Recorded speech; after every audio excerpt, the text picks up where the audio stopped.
빵, 우유 등 28개 식품을 중점 관리한다. 매일 점검하겠다라는 게 정부의 기조입니다. 근데 과연 이게 잘 실행이 될까요? 대중교통, 택시비, 각종 요금들이 계속 이제 오르고 있는데요. 물가 관리를 위해서 물가 체감이 높은 28개 품목의 가격을 매일 상시 점검하겠다라고 얘기했는데 과연 저게 제대로 실행이 될까? 솔직히 말씀드리면 의구심이 듭니다. 믿기지 않는다라는 이야기입니다. 왜 믿기지 않는 걸까요? 왜? 저런 정책을 펼치는 게 과연 실질적인 근본적인 대책인가 라는 좀 의구심이 들죠. 라면 사무관에 빵과장에 배추국장 저런 식으로 계속 늘린다고 해서 제대로 된 가격 관리가 되기 어렵다라는 게 제 생각입니다. 배추, 사과, 달걀, 쌀 등 농축산물 14개와 햄버거, 피자, 치킨 등 외식 메뉴 5개, 우유, 빵, 라면, 아이스크림 등 가공식품 9개 품목이 포함이 된답니다. 특히나 빵이나 우유, 스낵, 과자, 커피, 라면, 아이스크림, 설탕, 식용유, 밀가루 등 9개 가공식품은 물가관리 전담자가 지정이 된답니다. 저렇게 지정이 되면 생산업체하고 소비자단체 등 현장하고 소통하면서 정책 협조를 요청하는 역할을 한답니다. 실제로 저렇게 하면 가격이 조정이 될까요? 11월 2일날 해양수산부 차관, 산업통상자원부 1차관은 마트로 산업부 2차관은 주유소 찾고 이런 식으로 하는 건 언제하고 비슷합니까? 2012년 이명박 정부 시절 하던 거하고 똑같습니다. 그때도 이제 물가 높다고 52개 집중관리 생필품 리스트 만들어서 MB 물가를 먹어서 관리했습니다. 근데 그때 가격이 실제로 내려갔는데 전담 공무원 지정했던 효과 때문이라기보다는 실물 경제가 침체가 돼서 가격이 내려갔답니다. 앞으로 어떨까요? 앞으로도 아마 가격이 내려갈 겁니다. 그렇지만 정말로 상품별로 담당 공무원을 지정해서 가격이 내려가는 게 아니라 이번에도 똑같이 실물 경기가 침체가 돼서 이제 물가가 내려갈 거다라는 겁니다. 지금도 그랬고 과거도 그렇고 해마다 계속 물가를 안정화시키겠다라는 게 이때까지 계속 있어 왔던 정부들의 얘기였습니다. 하지만요, 실제로 그게 가능했냐? 가능하지 않았다라는 겁니다.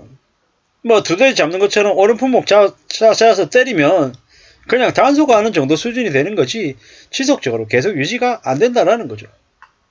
여기 공무원들이 빵 생산 공장 가서 원가 조사하고 해본들 이 상품 가격이 제대로 잘 유지가 되겠냐라는 겁니다. 참 어렵죠. 쉽지 않습니다. 이게 근본적인 원인과 대책들을 알고 하는 얘기하고 모르고 그냥 하는 얘기하고는 어떻게 됩니까? 그냥 이제 흉내내는 거. 물론 저 공무원들이 고생 안 한다는 의미가 아니라 좀 근본적인 부분들이 아니라 그냥 수박이 거달기식으로 대응하는 것이다라고 생각하는 거죠.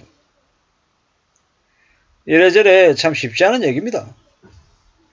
임금이 많이 올랐고요. 저금리 기존에 이제 각종 대출 이런 것들이 너무 많이 늘어나다 보니까 사람들이 이제 소비도 못하고 이제 피부로 지금 느끼는 게 물가가 너무 많이 올랐다라고 느끼잖아요.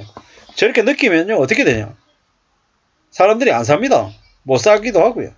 그러다 보면 나중에는요 비싼 상품들부터 그 상품이 이제 인기를 못 끄는 거죠. 사람들이 외면을 받는 거죠. 그러다 보면요 시간이 지날수록 어떻게 됩니까? 이래저래 빡빡해질 거다라는 겁니다. 사람들이 지갑을 안 열 거예요. 지갑을 안 열면 어떻게 되냐? 사람들이 사는 상품들만 잘 팔리고 안 팔리는 품목들은 외면하게 되면 결국은 가격이 내려갈 거예요. 그런데 이제 아직은 사람들이 그렇게 극단적으로 바뀌지 않기 때문에 시간이 걸린다라는 겁니다. 시간이. 이제 객단가가 구매 단가가 장바구니 이제 바스켓 사이즈라고 얘기하는데 그 구매 단가가 계속 이제 줄어드는 거죠. 이제 교통비도 올라가지고 시장 보러 갈 때 버스나 지하철이나 타면 더 힘든 거죠. 그만큼 부담이 더 되니까요.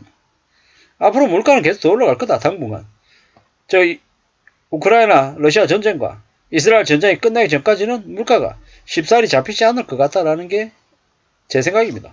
그리고 결국에는 지금 MB 물가 관리하듯이 저렇게 하는 건 제대로 된 대응이 못 되는 거고 물가가 안 잡힐 거다라고 보는 게 거의 맞을 것 같습니다. 결국은 소비자들이 나서야 된다라고 생각합니다. 소비자들이 나서서 말도 안 되는 가격의 상품은 외면하고 팔릴만한 상품 제대로 된 것들만 좀 관심 가지고 지켜보고 또 챙기고 해야 될 겁니다. 그렇게 해야 그런 모습이어야 이제 변화가 있을 겁니다.